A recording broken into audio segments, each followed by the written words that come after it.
നമസ്കാരം. മുൻ മുഖ്യമന്ത്രിയും പ്രതിപക്ഷ നേതാവുമായ പിണറായി വിജയൻ്റെ വീട്ടിലേക്ക് എൻഫോഴ്സ്മെൻറ്റ് ഡയറക്ടറേറ്റ് ഉദ്യോഗസ്ഥർ CRPF അകമ്പടിയോടെ എത്തിയത് മകൾ വീണ വിജയനെ ചോദ്യം ചെയ്യാനായിരുന്നു. കൊച്ചി ആസ്ഥാനമായി പ്രവർത്തിക്കുന്ന സിന്തറ്റിക് റൂട്ടൈൽ നിർമ്മാണ കമ്പനിയായ CMRL നടത്തിയ കള്ളപ്പണ ഇടപാടിൻ്റെ തെളിവ് തേടിയാണ് മുൻ മുഖ്യമന്ത്രിയുടെ വീട്ടിലെത്തിയത്.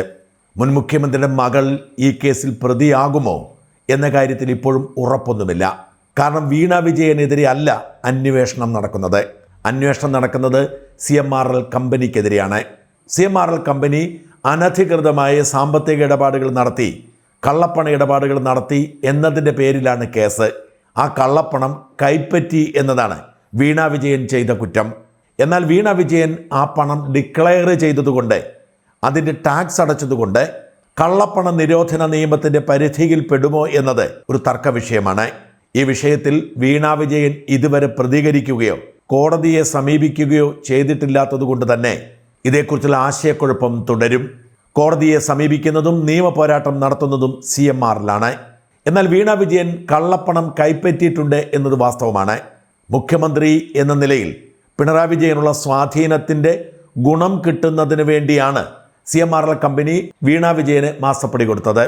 അതുകൊണ്ട് തന്നെ ഈ കേസിൽ ഏതെങ്കിലും ഒരു നിമിഷം വീണ വിജയൻ ഒരു മാപ്പ് സാക്ഷിയായി മാറിയാൽ പോലും അത്ഭുതപ്പെടേണ്ടതില്ല. കാരണം ഈ കേസിലെ മുഖ്യ പ്രതി CMRL കമ്പനിയും അതിൻ്റെ പ്രധാന ഉടമയായ ശശിധര കർത്തയുമാണ്. പക്ഷെ വീണ വിജയൻ ഈ കേസിനോട് ഇതുവരെ സഹകരിച്ചിട്ടില്ല. ഈ കേസിൽ CMRL കമ്പനിക്ക് അനുകൂലമായ നിലപാട് മാത്രമാണ് എടുത്തത്. അതുകൊണ്ട് തന്നെ എൻഫോഴ്സ്മെന്റ് ഡയറക്ടറേറ്റിന് വീണ വിജയന്റെ വീട്ടിൽ കയറി തപ്പേണ്ടത് അത്യാവശ്യമായി വന്നു. കള്ളപ്പണ ഇടപാട് നടത്തിയിട്ടുണ്ടെങ്കിൽ അതിൻ്റെ രേഖകൾ പിടിച്ചെടുക്കാൻ അന്വേഷണ സംഘത്തിന് അവകാശമുണ്ട്. അങ്ങനെ മുഖ്യമന്ത്രി സ്ഥാനം ഒഴിഞ്ഞ പിണറായിയുടെ വാടക വീട്ടിലേക്ക് എൻഫോഴ്സ്മെന്റ് ഡയറക്ടറേറ്റ് ഉദ്യോഗസ്ഥർ എത്തുന്നു. നിരവധി രേഖകൾ, ഡിജിറ്റൽ തെളിവുകൾ, ബാങ്ക് അക്കൗണ്ടുമായി ബന്ധപ്പെട്ട ഇടപാടുകളുടെ വിശദാംശങ്ങൾ ഇവയൊക്കെ ശേഖരിച്ചു എന്നാണ് ED പറയുന്നത്. 242 അക്കൗണ്ടുകൾ മരവിപ്പിച്ചു എന്ന് ED പറഞ്ഞപ്പോൾ ബോധപൂർവം അവിടെ ഒരു പഴുതിട്ടിരുന്നു. ഈ 242 അക്കൗണ്ടുകൾ വീണ വിജയൻ്റേതാണ് എന്ന് വേണമെങ്കിൽ ജനങ്ങൾക്ക് ചിന്തിക്കാം. ചില മാധ്യമങ്ങൾ അങ്ങനെയാണ് അതിനെ കൈകാര്യം ചെയ്തത്. എന്നാൽ ഈ കേസുമായി ബന്ധപ്പെട്ടാണ് 242 അക്കൗണ്ടുകൾ മരവിപ്പിച്ചത് എന്ന് വ്യക്തമാണ്. അതായത് മഹാഭൂരിപക്ഷം അക്കൗണ്ടുകളും CMRL കമ്പനിയുടെയോ കമ്പനിയുടെ പ്രൊമോട്ടർമാരുടെയോ ജീവനക്കാരുടെയോ ഒക്കെയാണ്. അതുകൊണ്ടാണ് പിണറായി വിജയന് ഇന്നലെ അതേക്കുറിച്ച് മാത്രം വിശദീകരിക്കേണ്ടി വന്നത്. ഇതുവരെ ഈ വിഷയത്തെക്കുറിച്ച് മൗനം പാലിച്ചിരുന്ന പിണറായി മകൾക്ക് 242 അക്കൗണ്ടുകൾ ഉണ്ട് എന്ന തരത്തിൽ വാർത്ത പ്രചരിച്ചതോടെ അതേക്കുറിച്ച് വിശദീകരണം നൽകാൻ ഇന്നലെ തയ്യാറായി. ഇവിടെ ഏറ്റവും സുപ്രധാനമായ ചോദ്യം ഈ കേസിൽ വീണയുടെ ഭാവി എന്താവുമെന്നാണ്. സാധാരണഗതിക്ക് വീണ വിജയൻ ഈ കേസിൽ മാപ്പ് സാക്ഷിയായി തലയൂരാവുന്നതേ ഉള്ളൂ.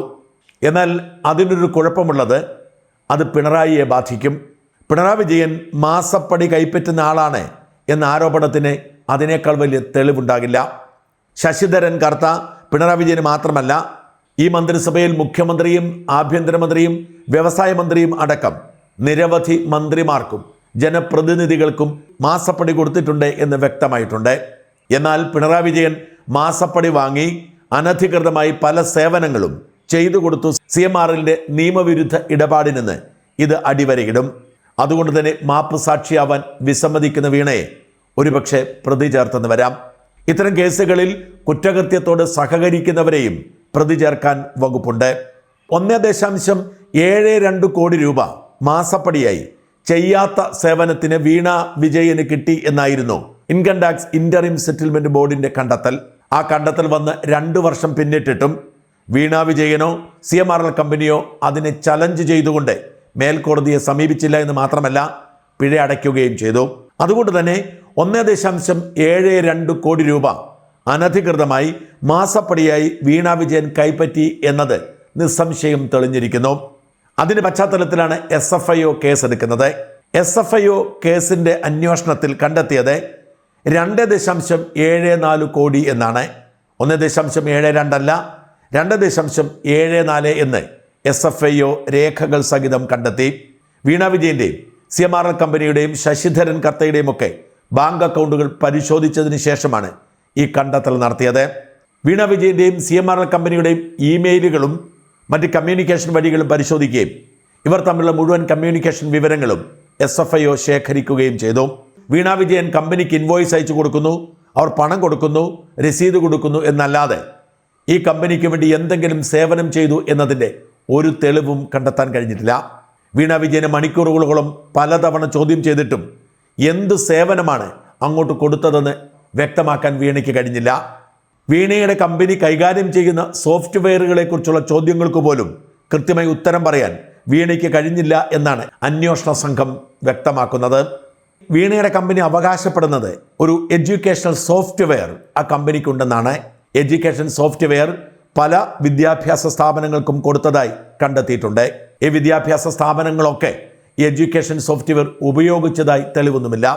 എന്നാൽ കടലാസ് കമ്പനിയായ എക്സാലോജിക്ക് അനധികൃതമായി പണം കൈപ്പറ്റുന്നതിൻ്റെ ഭാഗമായി പകരം കൊടുത്തതായിരുന്നു ഈ കടലാസ് സോഫ്റ്റ്വെയർ. ഈ കടലാസ് സോഫ്റ്റ്വെയർ ഉപയോഗിച്ച സ്ഥാപനങ്ങളൊന്നും തന്നെ അതുപയോഗിച്ച് പ്രവർത്തിച്ചിട്ടില്ല എന്ന് വ്യക്തമായിട്ടുണ്ട്. അതായത് വീണയ്ക്ക് അനധികൃതമായി കൈക്കൂലി കൊടുക്കുമ്പോൾ സ്വാഭാവികമായും ഒരു സോഫ്റ്റ്വെയർ പകരം കൊടുക്കുന്നു. ഈ സോഫ്റ്റ്വെയർ ഒരു വിദ്യാഭ്യാസ സോഫ്റ്റ്വെയർ ആയതുകൊണ്ട് തന്നെ ഇത് കരിമണൽ കമ്പനിക്ക് പ്രസക്തമല്ല.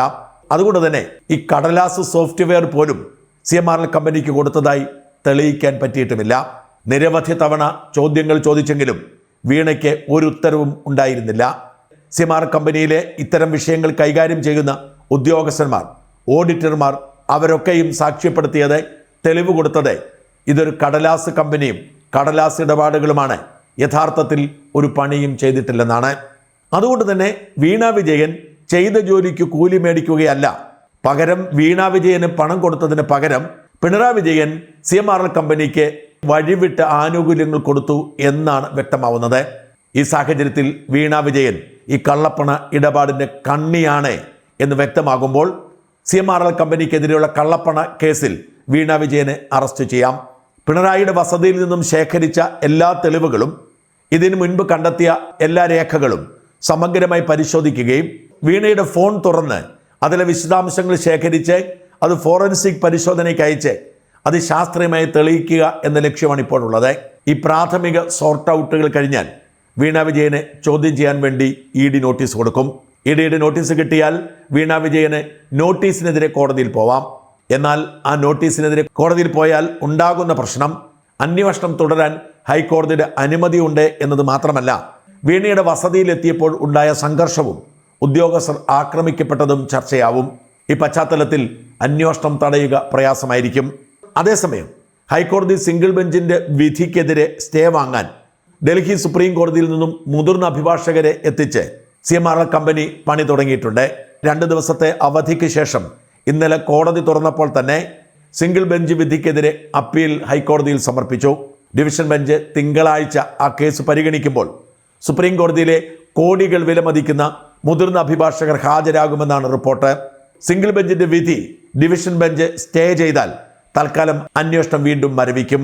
ഏതാണ്ട് 1.5 വർഷം മുമ്പ് ED കേസ് രജിസ്റ്റർ ചെയ്തെങ്കിലും ഹൈക്കോടതി സിംഗിൾ ബെഞ്ച് അത് സ്റ്റേ ചെയ്തതുകൊണ്ടാണ് അന്വേഷണം ഇത്രനാൾ മരവിച്ചത്. സിംഗിൾ ബെഞ്ച് സ്റ്റേ മാറ്റിയ പിറ്റേ ദിവസം തന്നെ റെയ്ഡിനിറങ്ങിയതുകൊണ്ടാണ് ഇത്രയധികം കോലാഹലമുണ്ടായത്. ഡിവിഷൻ ബെഞ്ച് സ്റ്റേ ചെയ്താൽ വീണ്ടും പഴയപടിയാവും.